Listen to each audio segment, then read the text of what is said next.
set up my 2024 planner with me. What you'll need is washi tape, some pens. I like to use the Pilot Friction erasable pens, any planner stickers that you want to use, and any printables that you want to add in. So habit trackers, book trackers, anything like that. Completely optional, but fun. Okay, so I'm using the Amelia Lane Daily Desktop Daily this year, which is my favorite planner and it has been for about 5 years now.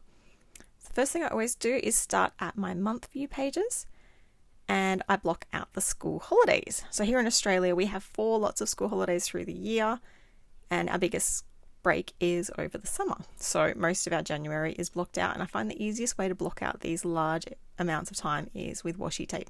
You could also use a highlighter, anything that works for you, but the washi tape is a nice easy way of doing it, and it's also removable if you do make a mistake.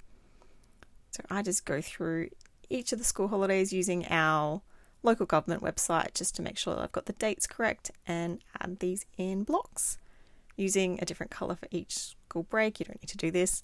I just like to use all my different washi tapes.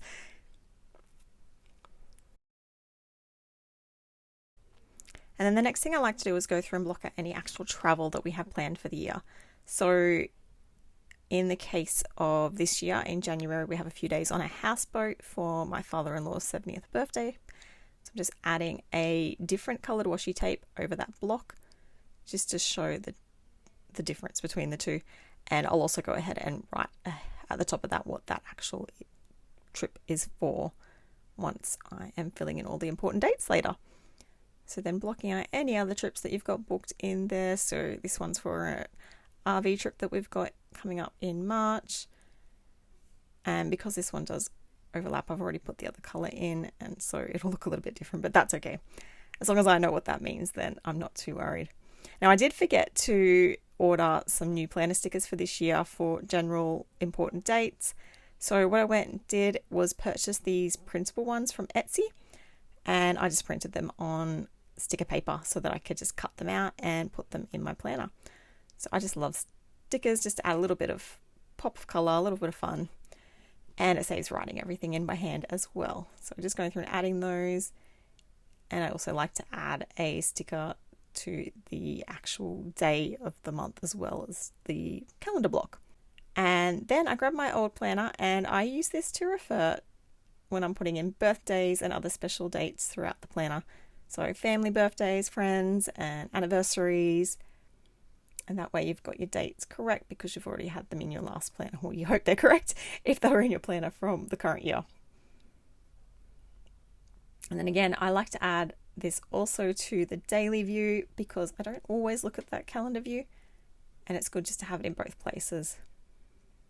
So I'm just going through your entire planner and filling those in for the whole year. From here, I also like to go ahead and add any other important dates that you might have throughout the year. So my eldest daughter does Polish school every Saturday during the school term, so I have stickers for that.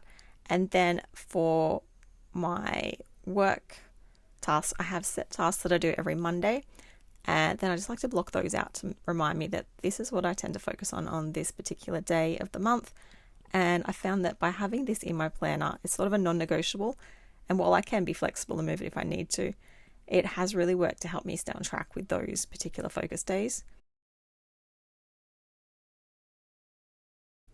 And then the fun stuff, I like to go and add in some different dashboards and habit trackers and other fun things at the back of my planner using those blank pages.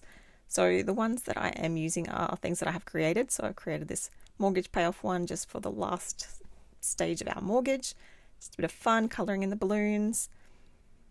I just find it keeps me motivated, and it's just a fun visual to tell you how close you're getting to a certain goal. And then the other one I have created is for my business, tracking my revenue for the year and setting some big goals for that as well. I just add them to my planner using double-sided tape, just nice and easy and quick to just add them in there. And I always print out some book trackers as well because I love to read, and I always had a goal to read a certain number of books each year. So this year my goal for 2024 will be 70 books, which is sort of around where I've set it for the last couple of years, and I have met that goal, but I know I've got some really long books planned on my to read list this year. So hopefully I managed to get through those 70 again for this coming year. I do read a mix of both Kindle books and audiobooks, so it does make it a little bit quicker when you are listening on Audible as you're out and about. And then I go through and add the books that I want to read. I tend to get a little bit distracted from this list and just read what I feel like at the time, but it is good if I am stumped as to what to read next. I can refer to my list and go, okay, well, that's something that I want to read. So a nice quick view of ideas right there.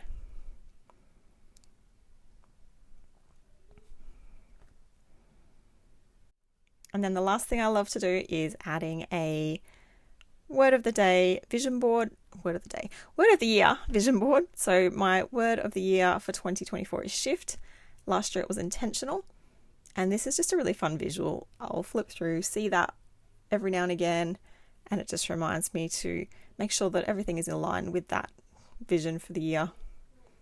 And that's it. I hope you've enjoyed watching me set up my plan for 2024.